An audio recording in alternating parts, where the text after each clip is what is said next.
the patient says, and doc, I don't have any sexual desire. I have no libido. That's really why I created the sexual CPR program. Girl, you've got questions. Questions about your body and how to feel good in it, about your hormones and how to keep them in check. Questions about your sex life and your whole health. Can you imagine having a best girlfriend who was also a triple board certified OBGYN? A girlfriend doctor you could call and ask or tell her anything. Someone who could show you how to live any stage of life, before, during, or after menopause, in a big, bold, and beautiful way. Well, friends, I'm your girlfriend doctor. I believe you are meant to flourish and shine, to embrace life and awaken to all its possibilities. Let's get there together. Welcome to our show.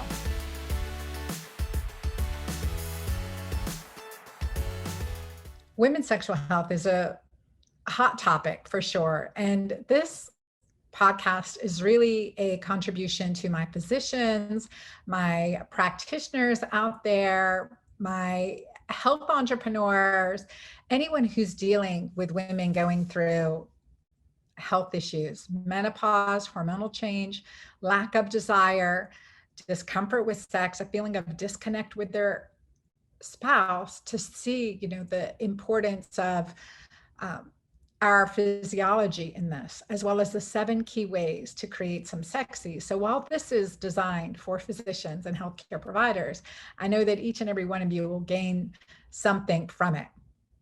So I want to share this episode with you, and I look forward to your comments and questions. Hello, everyone. It's great to be here with you. I'm Dr. Anna Cabeca. I'm a triple board certified OBGYN. So I trained at Emory University in Atlanta, Georgia, and then went on to board certified in regenerative, anti-aging and regenerative medicine, and then integrative medicine.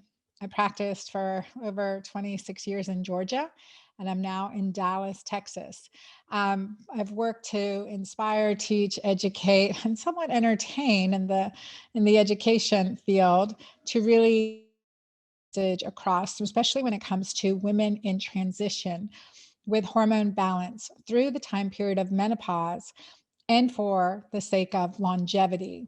So today, my topic is hot topics in women's sexual health. And some of you may have heard me teach on this in the past. So addressing it a little different way today. And in the future, we'll look forward to addressing your questions and elaborating on any of the specifics that questions you may have that arise from this discussion. Well, it's great to be here with you. Disclosure is that I am the creator of products including Julva, Mighty Maca, and Keto Green, and author of books, The Hormone Fix, Keto Green 16, and my soon to be released book, Menopause. Yep, you gotta love the name, Menopause. So at the conclusion of this talk, my goal is that you are very familiar with normal sexual function and can discuss the psychological, physical, hormonal, and medication-induced causes of sexual dysfunction, as well as the effects of stress on cortisol and oxytocin. Because without oxytocin, sexual function is impossible to optimize. Also going to discuss restorative vaginal treatment options, both hormonal and non-hormonal. When it comes to sexual health, it's typically an issue of desire, discomfort, and disconnect, these 3 areas. So we'll address that in here. And I always like to make the point that the vagina is essential for life. No one of us got here without it. And I'm going to talk about vaginal androgen hormonal therapy, as well as the cortisol oxytocin connection. And a really big point that physiology drives behavior.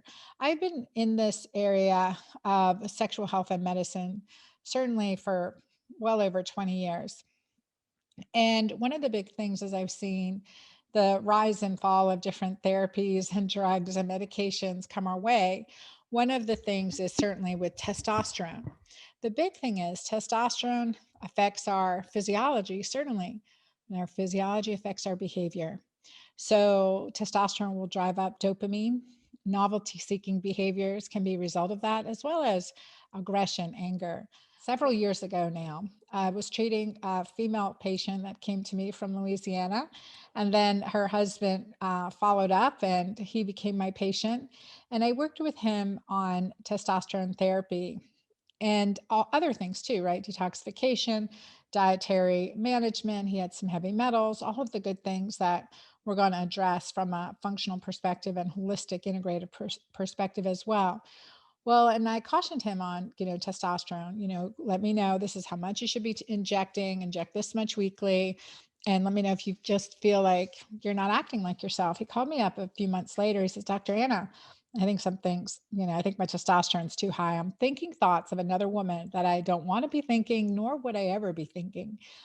And so I said, okay, stop your injections. Let's check your levels. And certainly his levels were like 1300, 1400. We got him down to a sweet spot, which was around 800, 900. And he felt the best at that. Their relationship was amazing. And that definitely diverted a potential problem, affair, etc.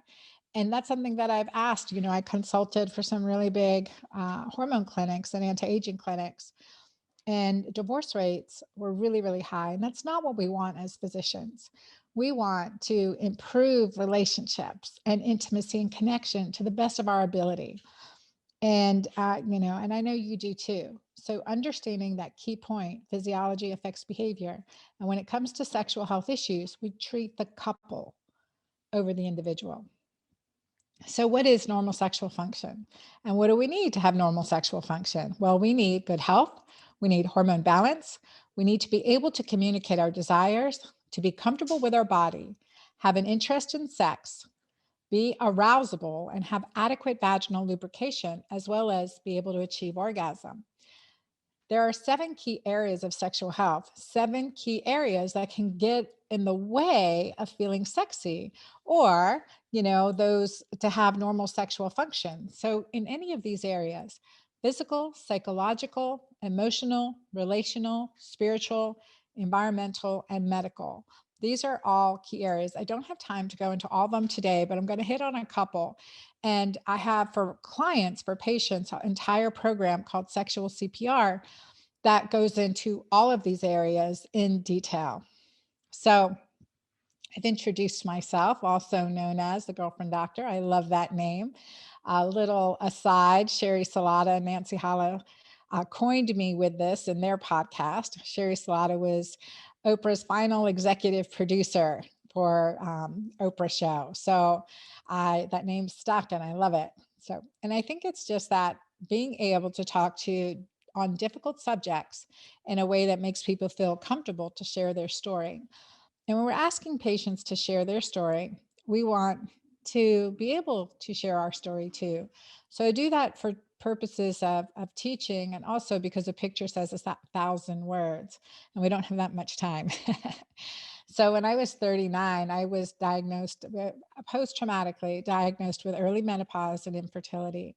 I failed the highest doses of injectable fertility meds with no ovarian response. My dear friend and colleague, a well-trained reproductive endocrinologist, said, Anna, your only opportunity to have another child is possibly through egg donation. That was devastation on devastation for me at the time. I struggled in so many ways of my life, and the effect of stress and post-traumatic stress had its toll on me physically, emotionally, mentally, spiritually, in so many ways. And in these pictures, you can see where I was well over 240 pounds at one point and tremendous hair loss. Terrible hair loss. Women, we don't like hair loss. I don't think guys do either, but especially is terrifying for women. And so as a result of my healing journey around the world, I was able to slim back down, improve my quality of life, my emotional status, and my relationships all the way around. Plus, become pregnant again at 41, naturally, delivering a healthy baby girl. So I'm now 55 with a 13-year-old. She's a barrel racer, and that's why we're here in Texas with horses, horse trailer, and I drive a Ford F-350 now. So A lot changes. We do a lot for our children, and certainly being a mom now of four daughters, I am really a big advocate for hormonal balance throughout our lifespan. And longevity starts in the womb. So, being advocates as physician for the quality of life, protecting our reproductive age patients, family members, friends, etc., is certainly the highest priority, and for physicians, and also what I'm incredibly passionate about. So, when I was 48, I'd been doing well, but then PTSD really reared its ugly head, and I experienced again all the symptoms of menopause, and including the PMS, the hot flashes, the mood swings, the irritability, etc. And this is why I say it takes more than hormones to fix our hormones. I'm going to go over the hormonal issues, but even when we as physicians dial in the reproductive hormones, there are three other key major hormones we have to address in order to get back into a physiologic balance. In this slide, as you can see, our mother hormone is progesterone.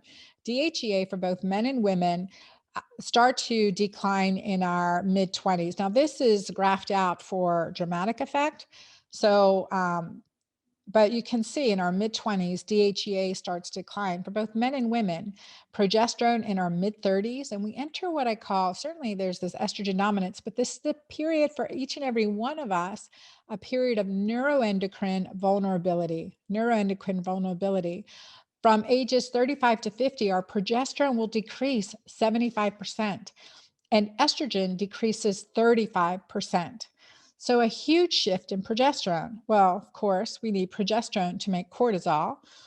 And if we're adding in stress of the physical changes, not to mention all the things that are happening in our 30s, 40s, and 50s, we're really plummeting progesterone during this time. And it is our most neuroprotective hormone. It helps with brain function for sure, and memory, helps with bones. It's protective for the breast. So here we enter this period of neuroendocrine vulnerability, and there's a lot going on here. So we have the estrogen swings and the hot flashes, mood swings, vaginal dryness, loss of desire, incontinence symptoms, sleep disturbances, but anxiety, depression. So you can see it's not just gynecologic symptoms that bring a patient into our GYN offices, such as the irregular menstrual cycles, the heavier than normal periods, the breakthrough bleeding, ovarian cysts, symptomatic fibroids. All of these things are happening, but it's the neurologic symptoms, the PMS, the anxiety, the irritability, the insomnia, all of these symptoms are happening at the same time.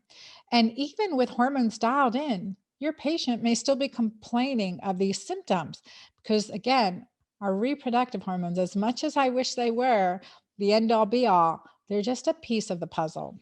So, what else is going on here? Now, this is a really important factor because as I was going through, my story ties into my personal story ties into my professional story. So as I was going through the second menopause and my, 47, 48, having all of those symptoms I just mentioned, the brain fog and the weight gain without doing anything different, right? Hormones dialed in. That was probably the most troublesome. Having been well over 240 pounds, that weight gain without doing anything different is terrifying.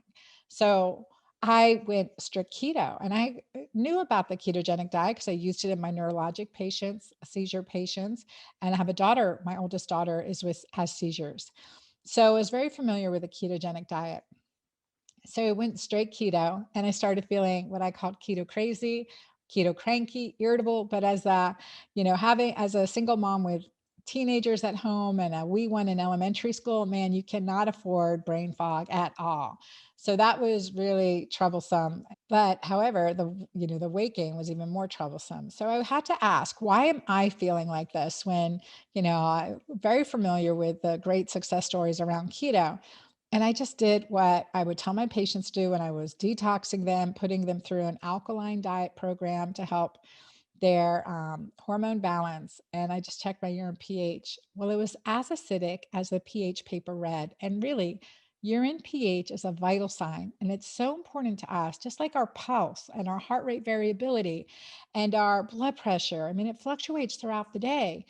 Understanding why and to what stimulus it is or nutrients it is really critically important. So that was a huge aha moment for me. But as I realized that, I added in the greens to my ketogenic diet. And as I combined the ketogenic diet, a clean ketogenic diet with healthy alkalinizers, definitely getting into ketosis, like my memory returned. I had tremendous brain clarity. I felt sharper than ever. And I was like, what is going on here? Why should this be any different? And the key thing is this paper was published in Nature Reviews Endocrinology in May of 2015.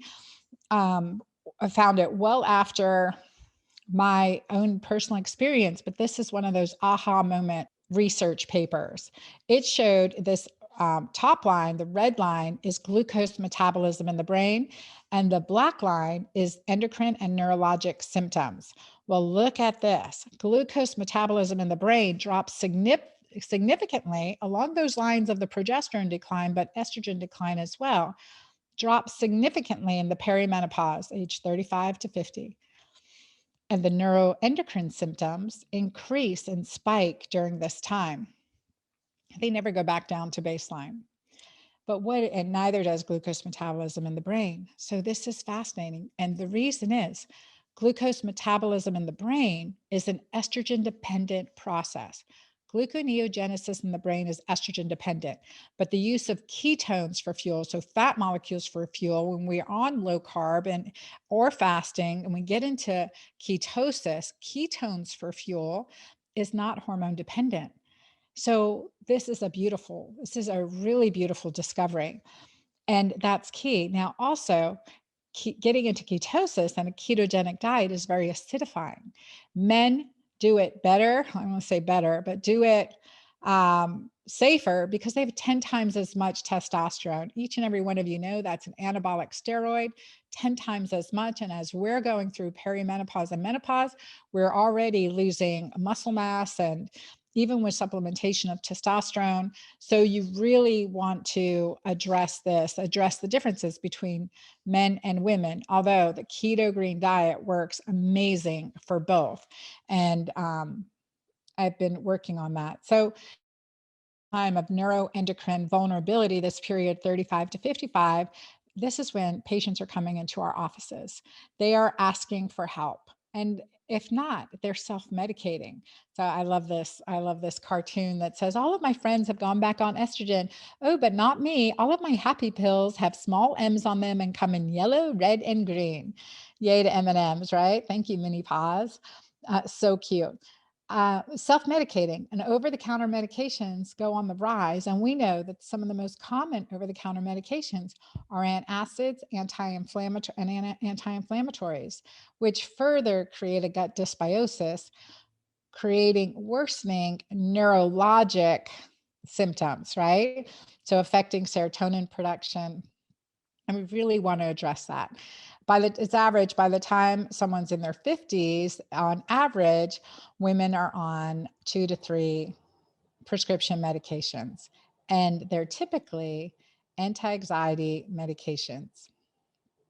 So I've written these 2 best-selling books, The Hormone Fix and Keto Green 16, and my new book coming out is called Menopause. So and the big thing is this combination of getting into ketosis in a healthy way and incorporating healthy alkalinizers. Now, this is a really big thing. Like, so in 2015, when I first started leading the keto green diet, keto alkaline, keto green diets, and lifestyle, because it's not just about what we eat, and I'll explain that more in a few. But what is very popular now are using the minerals. Minerals are alkalinizers. So using addition of minerals to your ketogenic diet is a piece of the puzzle, but you've got to add in, like, nothing substitutes whole, clean food, and especially the alkalinizing greens and the broccoli sprouts and the fermented vegetables that we can add in, and really combining this information. In September of 2019, there was a CNN news flash that said hot flashes are linked to twice the cardiovascular disease and cognitive decline, making that association between hot flashes and cardiovascular disease. Is it because of the loss of estrogen? Well, that may be a piece of the puzzle, but that is not the whole thing. As we get older, right, all our reproductive hormones are going down, certainly, but we become more insulin resistant, and cortisol is also going up. And cortisol is the most acidifying hormone in our body. And again, we need progesterone to make that. And for those women who have lost their ovaries at this time through surgical removal, it's even a bigger challenge. More studies need to tease that data out. But this was really important to look at. So, insulin resistance is associated with increased hot flashes. So, we can give estrogen all we want, but until we create that insulin sensitivity, and we do that in a tremendous way by going keto green, by the keto green approach, by intermittent fasting, by restricting carb, by getting into ketosis, doing extended fast, all of these things increase insulin sensitivity and decrease hemoglobin A1C. And it's crucial to physical health and desire, so that addressing some of these 7 areas of sexual health. Now, I always love to bring up this slide to remind me and to remind you. I don't know if you guys, in the 1970s when I was growing up, I remember this commercial on for Angeli, and it was the song, "You can bring home the bacon, fry it up in a pan, and never let your," and wait, hold on. "Bring home the bacon, fry it up in a pan. Never let him forget he's your man," or something like that. All right. So the Angeli phenomenon. And I always say, there are people missing in this photo, because here women are being brainwashed into doing it all, right? Taking care of the kids, taking care of the husband, and putting on the sexy negligee at night to take care of your man. So, in this, they're missing the chauffeur, they're missing the cook, they're missing the maid, they're missing the personal assistant, they're missing a lot of people. So I will say we as women can do it all, just not at the same time. Pacing ourselves is critical part of self-care. And I think that's really underappreciated in our society. Now, in research, looking just in my community, looking at sexual dysfunction, we ran a large study, and it looked at that our population of women, average age is, 90% of my population is from age 30 through age 65. So 70% of these women said they had issues with arousal. 64% of women had troublesome vaginal or vulvar dryness. 62% women note discomfort during or after sex, and just under 70% of women said they had experienced urinary leakage when coughing, sneezing, and the like. These are huge numbers that we can improve. We have to ask the questions in order to get the answers. Well, night sweats, hot flashes, tossing, turning, covers on, covers off are one of the first signs that a woman who is approaching menopause experiences. Soon after, you may experience brain fog, fatigue, crashing fatigue, weight gain despite not doing anything different, as well as a decrease in libido. Well, that's when you want to definitely get on Mighty Maca Plus. Through over 10 years of clinical experience and hundreds of physicians that recommend this combination of superfoods that taste great, but they do the job. It is without a doubt the number one supplement you should be taking and trying. 100% risk-free. I want you to try it. So go to dranna.com and use the code SHOW10 to get 10% off your first order. So one of the key underlying issues of sexual dysfunction, one of the 7 key areas is the psychological causes. So having a questionnaire where you ask about these questions: what are their ideas about sex? How were they raised to think about intimacy? What were their early sexual messages? Were they victims of sexual abuse? What are their religious and cultural beliefs? How is their relationship with their partner? And are they able to communicate their needs? This is part of a questionnaire that people take when they do my sexual CPR program, a 3-page questionnaire that I have. So our dog's happy, he agrees, ask these questions. So that's part of it. Emotional causes of sexual dysfunction. Well, I think it's really important to look at the impact of physical issues on women's quality of life, libido, and overall sexual satisfaction. And then when we're looking at emotional causes, what are the emotions that tie to that? How do they feel about themselves? How do they feel about their partner? Are they having issues with anxiety, depression? And the self-talk that goes on. This is a really huge piece. Well, 80% of women report they experience, in the Reveal study, it showed that 80% of women experience pain during intercourse. And in the Revive study, showed that 23% of women reported their vaginal atrophy symptoms affected their overall enjoyment of life. And it's really important to note, estrogen works on the mucosal layer, but DHEA and testosterone work on all 3 layers of the vaginal wall. And that has the biggest impact in improving vaginal atrophy symptoms. So 59% of women reported that their vaginal atrophy symptoms affected their enjoyment of sexual activity. And in one study, only 17% of adults said they'd ever discussed their sex life with their doctor. First of all, you have to feel safe, and they have to feel safe. And you have to open the conversation. Often it's when our hands on the door as we're leaving the exam room that the patient says, and doc, I don't have any sexual desire. I have no libido. And that's when it's a 3-hour discussion. That's really why I created the sexual CPR program. So there's also medication-induced sexual dysfunction. Anti-androgen drugs such as flutamide, GnRH analogs, certainly cytotoxic chemotherapeutic agents, as well as psychoactive drugs, pretty much all of them, and mood stabilizers. There are some reported to be better than others, yet, it's so your results are so variable. There's sedative of hypnotic, such as alcohol, benzodiazepines, and sleeping pills, and antidepressants such as your SSRIs and tricyclics. The SSRIs, again, some better than others. The SNRIs, some better than others, is, again, very individual.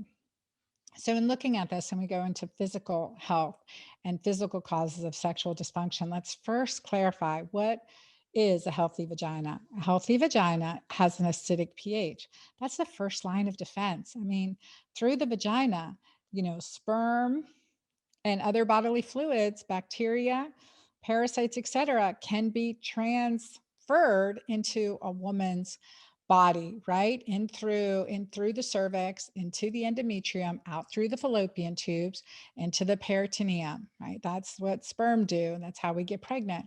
And other things as well can create a significant problem. But the pH of the vagina is first line of defense. Many vaginal deodorants, douches, perfumes, cleansers, etc., can affect the pH. And also, as we get older, the vaginal pH naturally becomes more alkaline, and yeast strains will stay dormant. So the predominant bacteria in the vagina is predominantly lactobacilli, but there are many strains, including Lactobacillus crispatus, L. gasseri, L. iners, I think I said that right, iners, L. jenseni, and these appear to dominate the vagina of most healthy women. So vaginal probiotics can be used as an assist to help with vaginal health, as well as, again, good gut health is an indicator of good vaginal health. And again, good vaginal health is a good indicator of good gut health.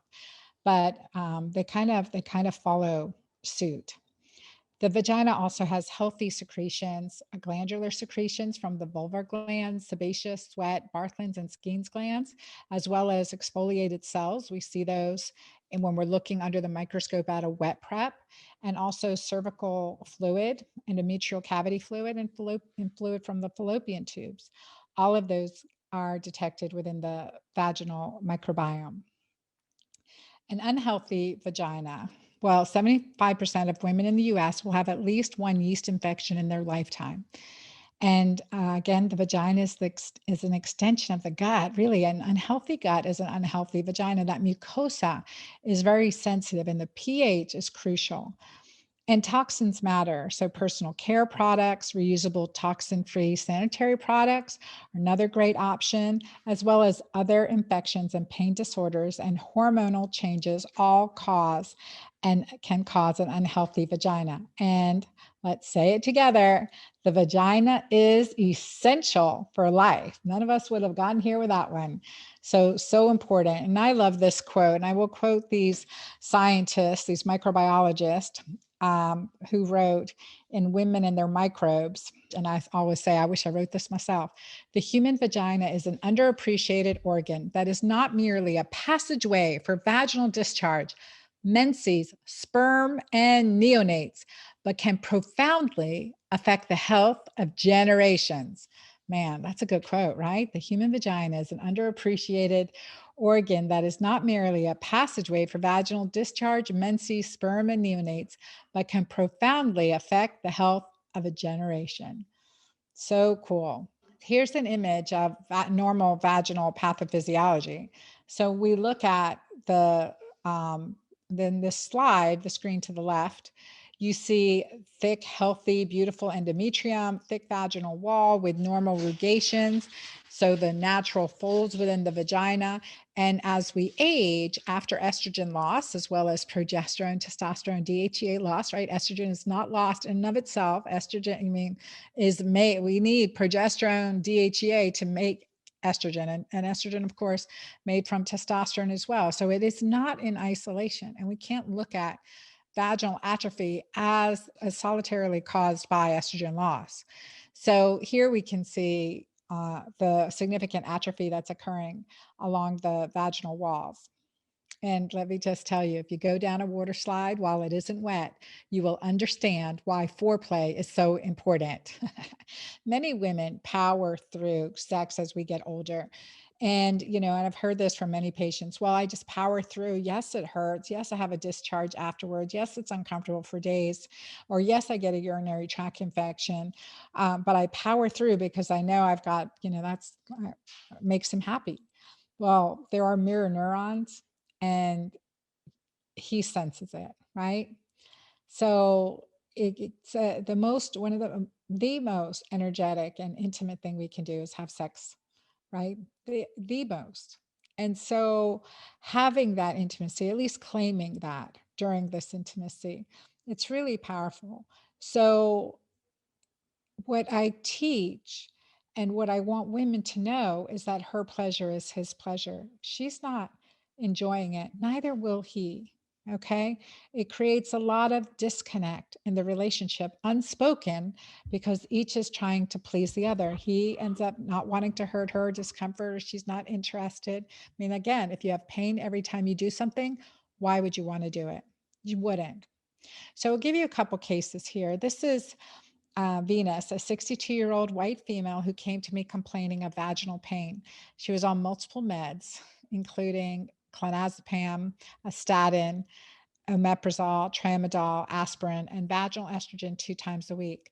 She had a past medical history significant for migraines, high cholesterol, and high triglycerides, as well as gastroesophageal reflux disease.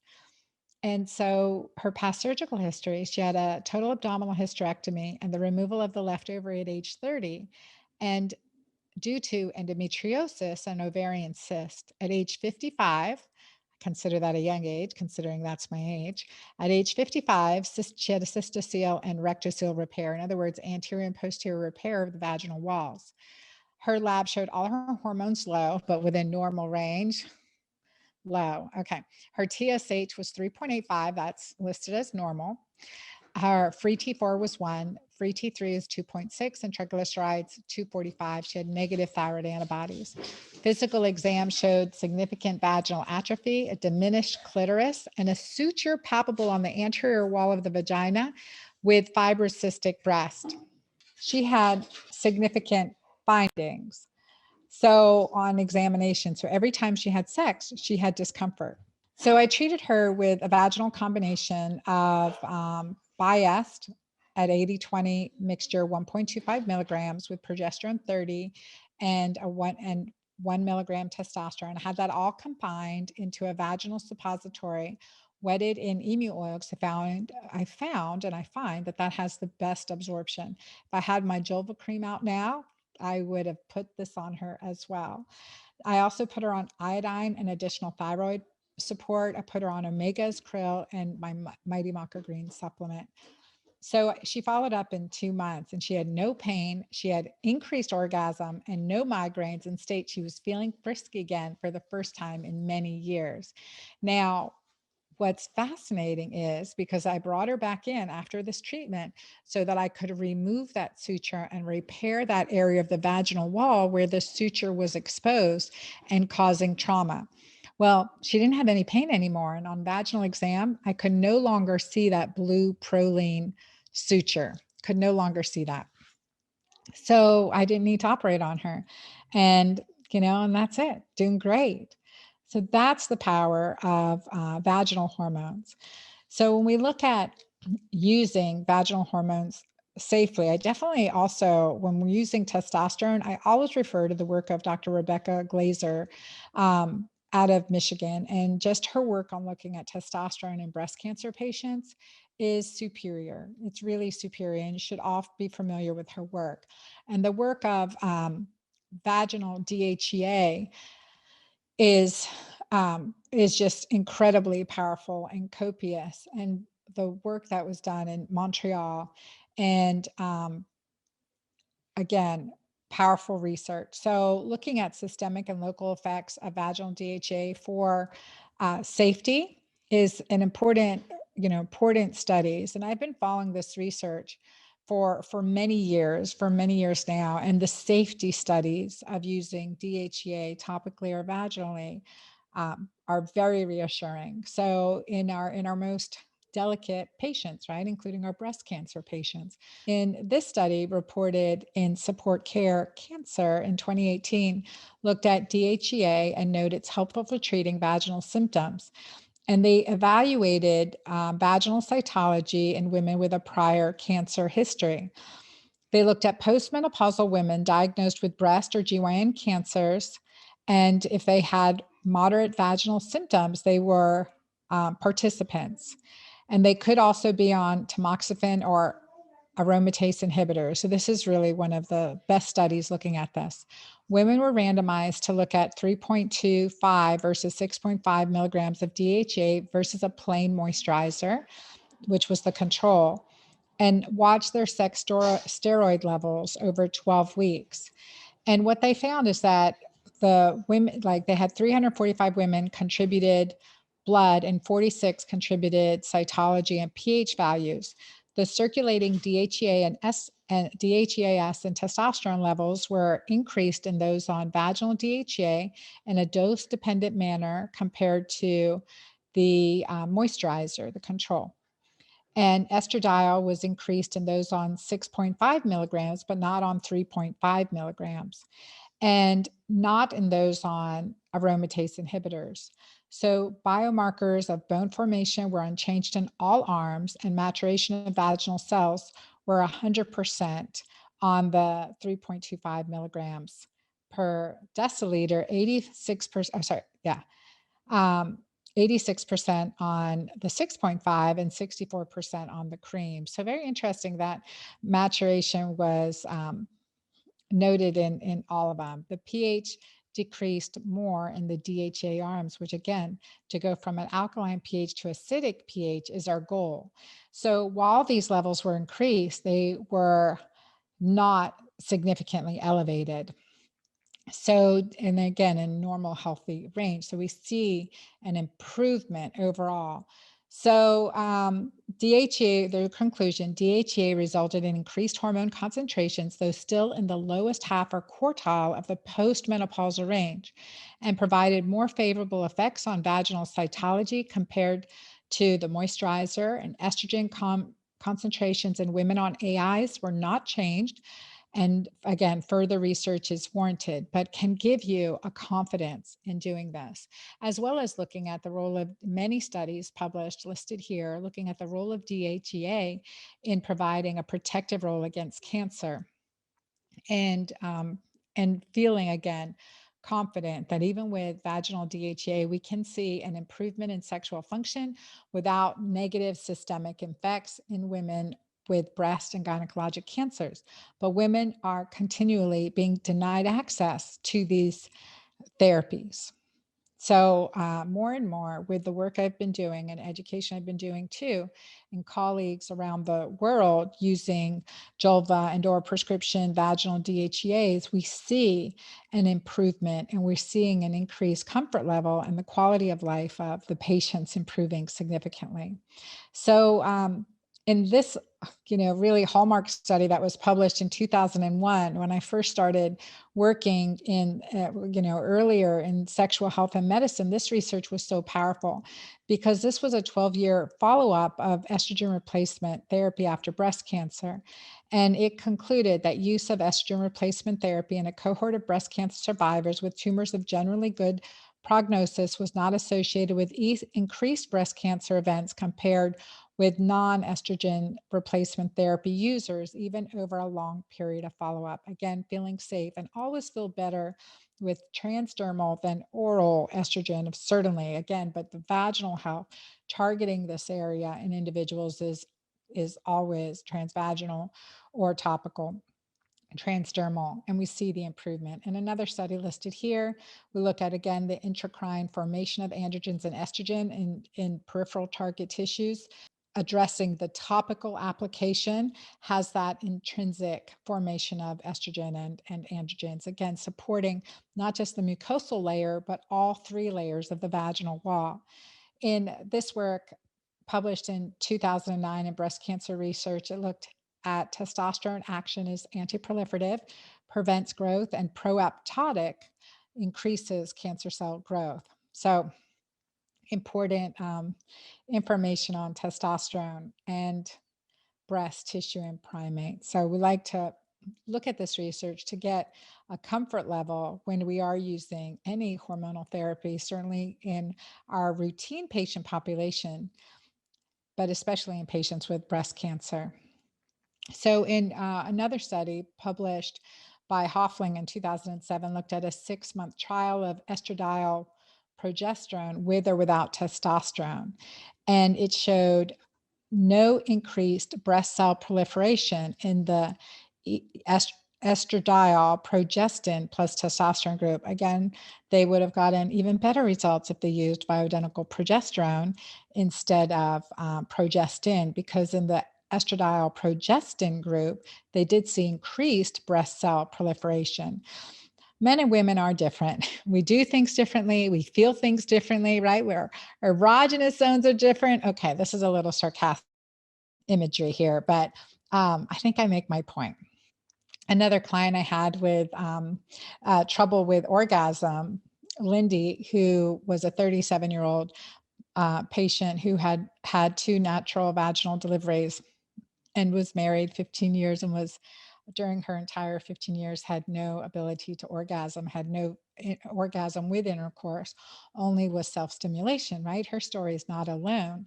Approximately 10 to 25% women, that's the case.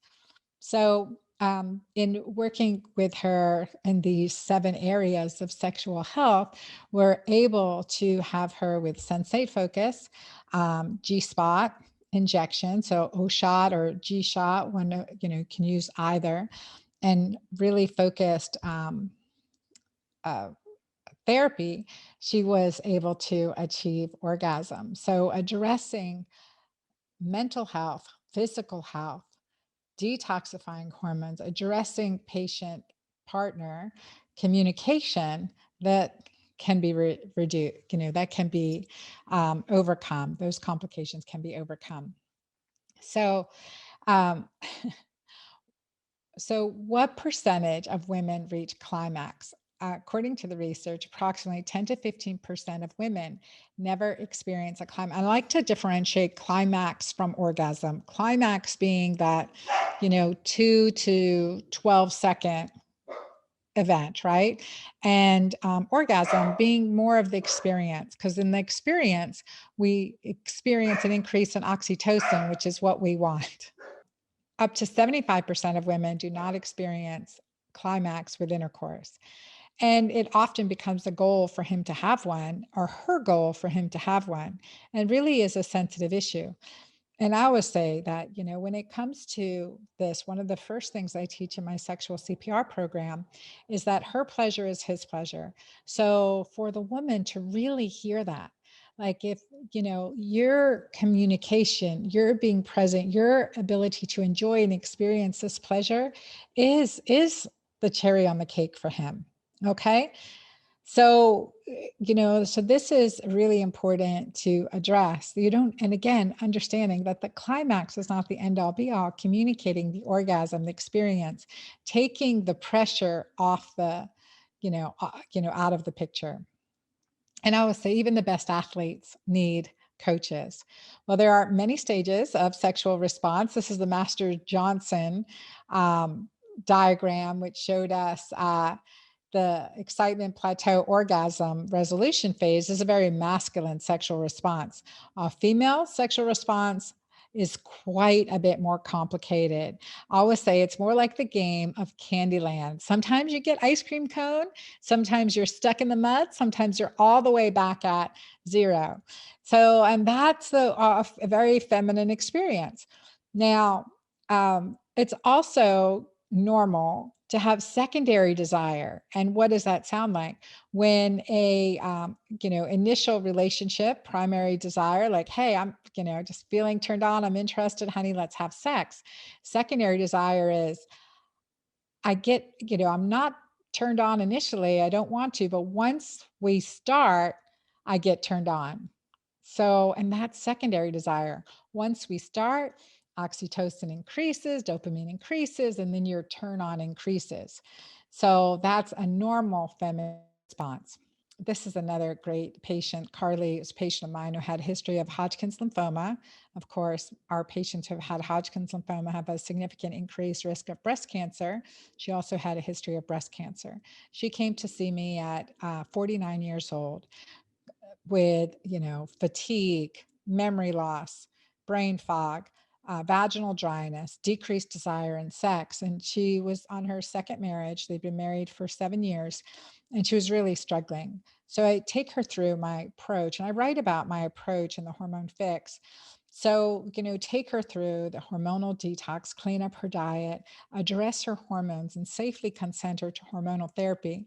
And honestly, her testimony is a beautiful one. Not only did she revive her sex life, her vaginal health, her self-confidence returned, her memory returned, and she finished her PhD work that she'd been working on for 15 years.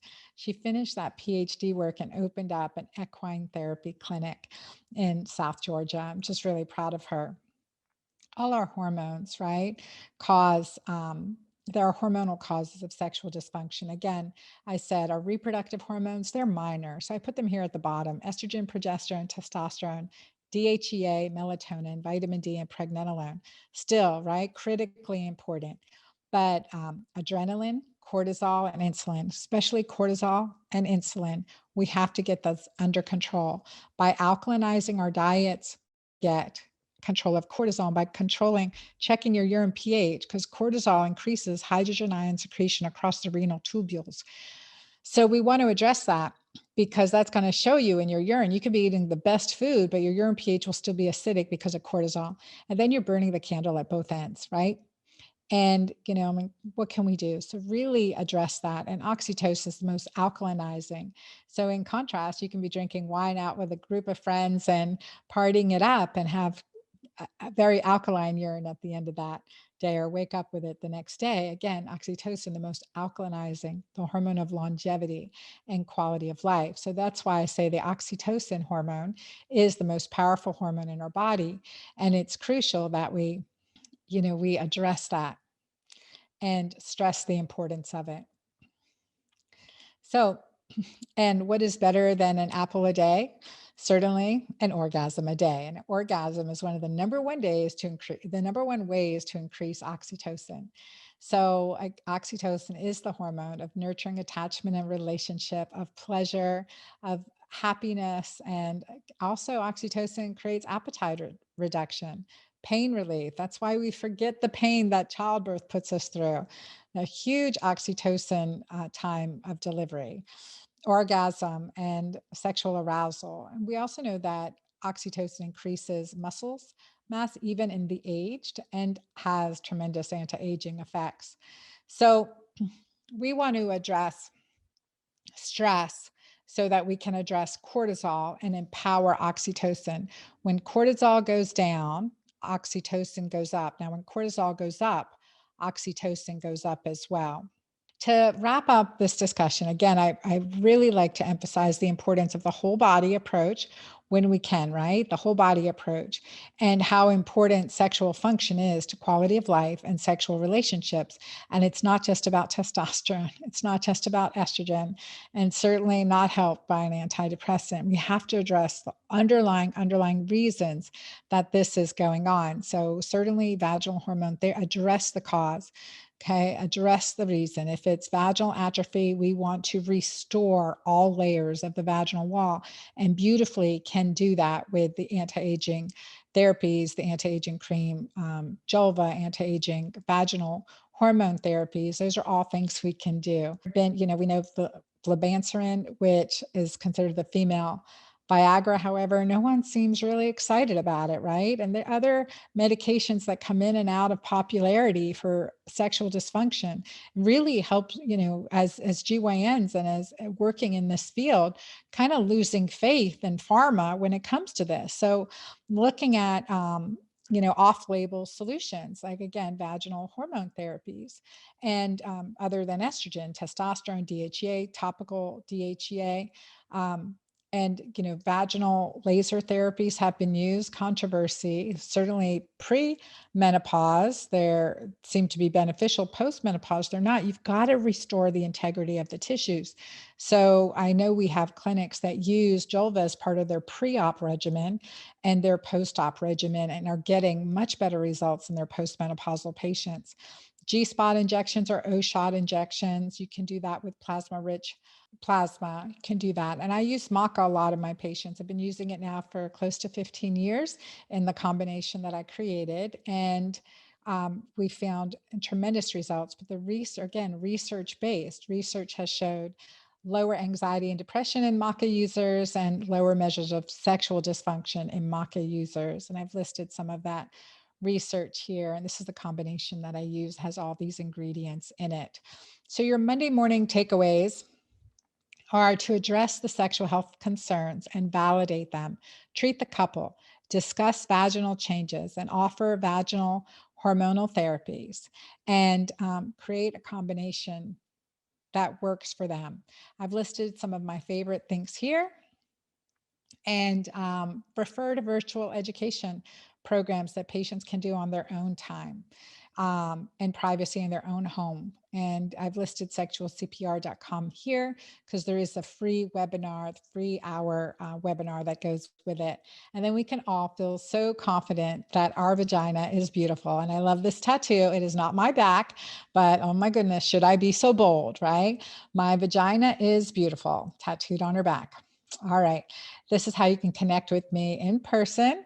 And I look forward to answering any future questions, and am so happy to help you on your journey in addressing this really important issue of sexual health in women.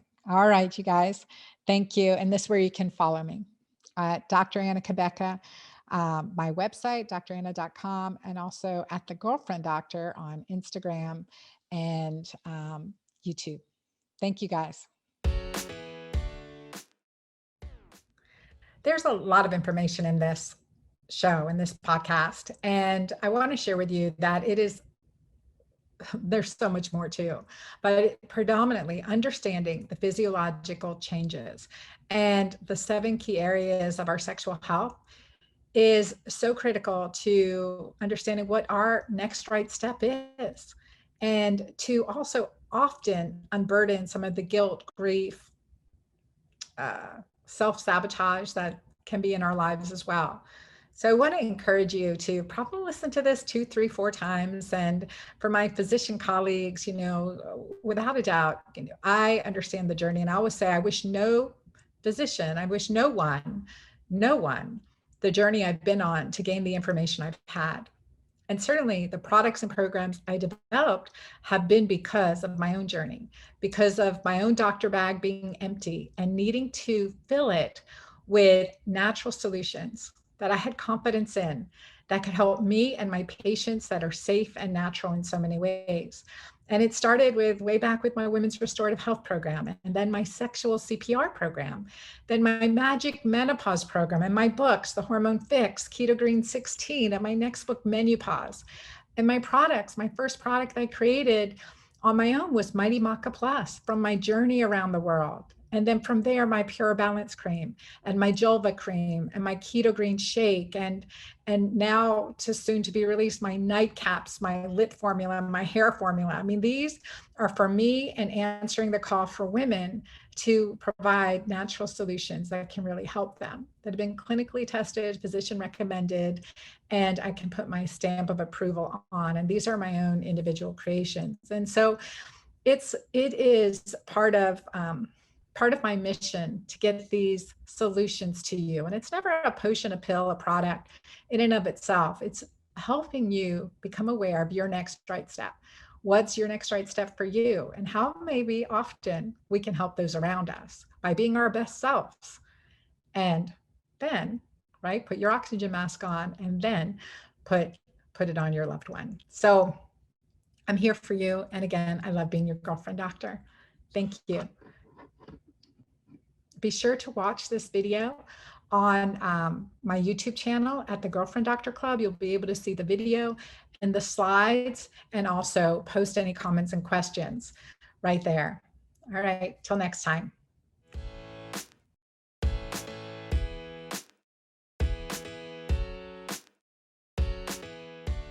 Thank you for watching this video. Be sure to subscribe to my YouTube channel here and get those notifications, and comment below. Let me know your thoughts, what you loved, and what your action step is.